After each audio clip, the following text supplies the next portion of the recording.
Hi everyone, welcome back to my channel and welcome to another video. And this video was requested from some of you. I have no idea how to say that. One subscriber requested this video and I'm doing it. And it's on how to properly wash your makeup brushes. Now, here's the thing.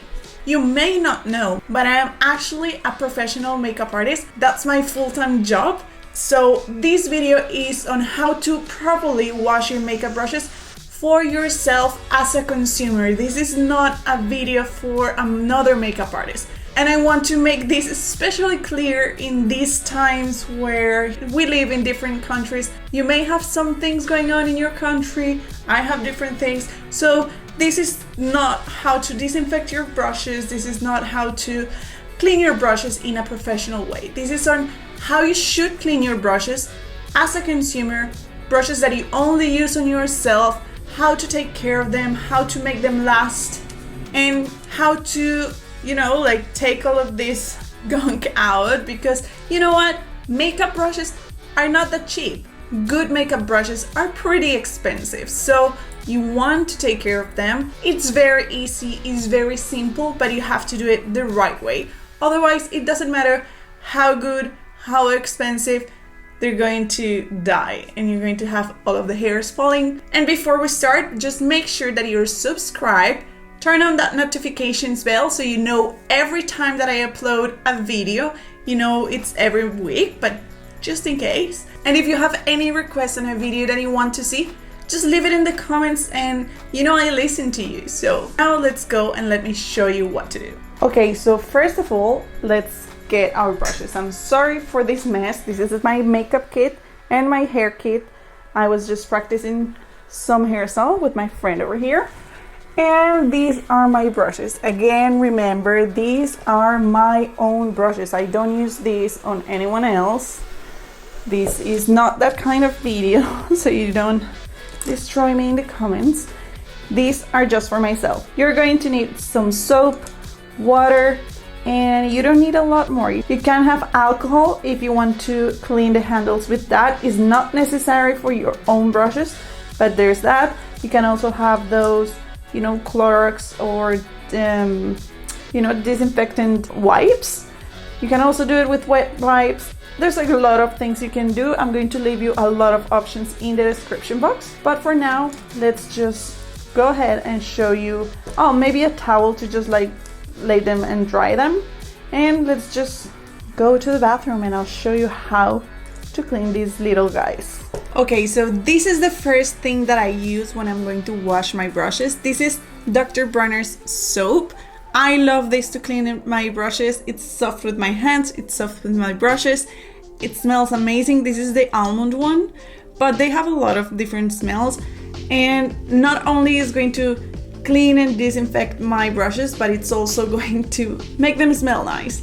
And I really like that. But I'm going to be completely honest. This is perfect for everything that's like powder, that is not very hard to clean, but is not going to take off those rough stains of like foundation, cream contour. For example, this brush like here, it has a lot of cream things and that might be hard to take off with this kind of soap. So what I use with this, and here is my tip, I literally use hotel soap. All of my friends know that if they go to a hotel, they have to take the soaps home and they have to give them to me, because this is what I use to really deep clean my brushes. It's very, very effective. The only down part of that is that they end up smelling like hotel soap, which is not usually nice. But what I do is, once I have my brush clean, I can give them a final clean with this one. Not to clean them, but just to make sure they smell nice. So what I'm going to do is just first wet my brush, make sure that it's all wet, and then I'm going to just squirt a little bit of this soap in my hand, and just with the texture of my fingers, I'm going to start to clean.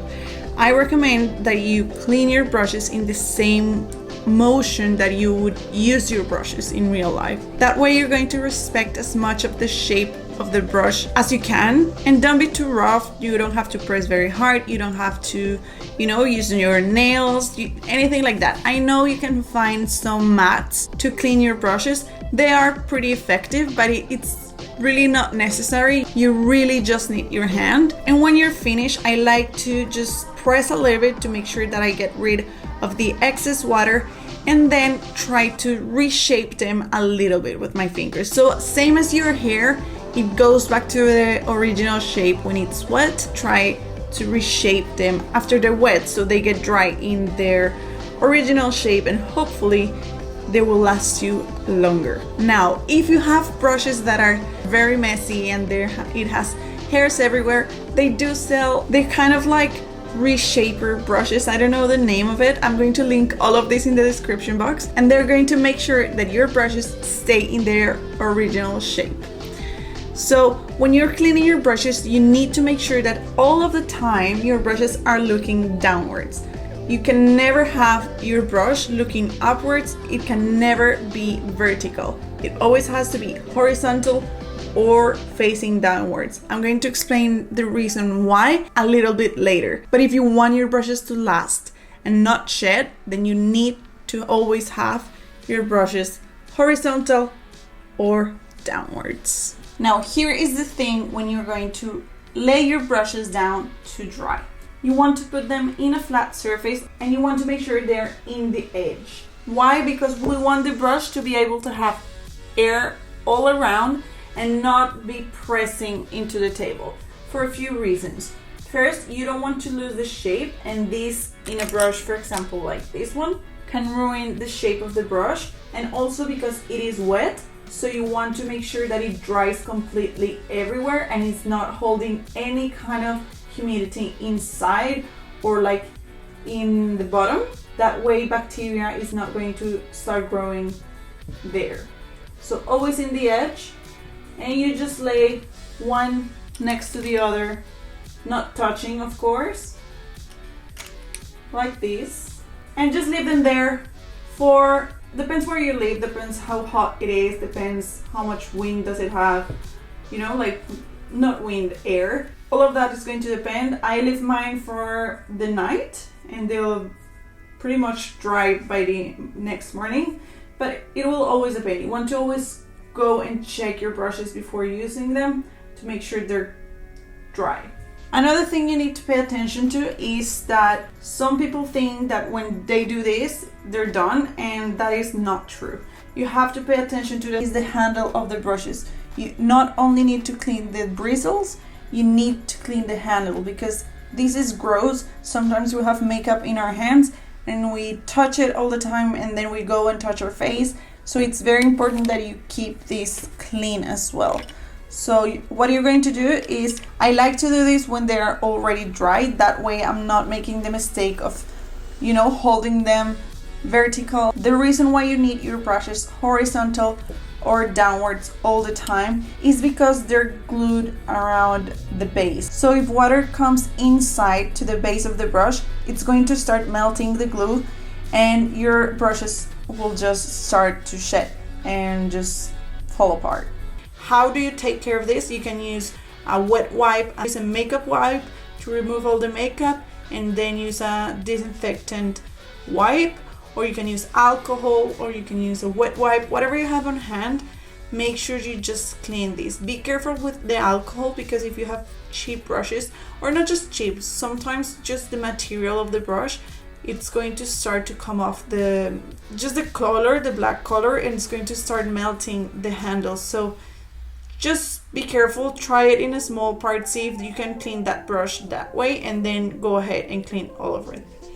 Well, that's everything. I hope you liked this video and you learned how to clean your makeup brushes correctly. Please leave me in the comments if you have any question at all, and also if you have any requests on what to see next. Don't forget to subscribe, and I'll see you in the next video. Ciao, Lynn!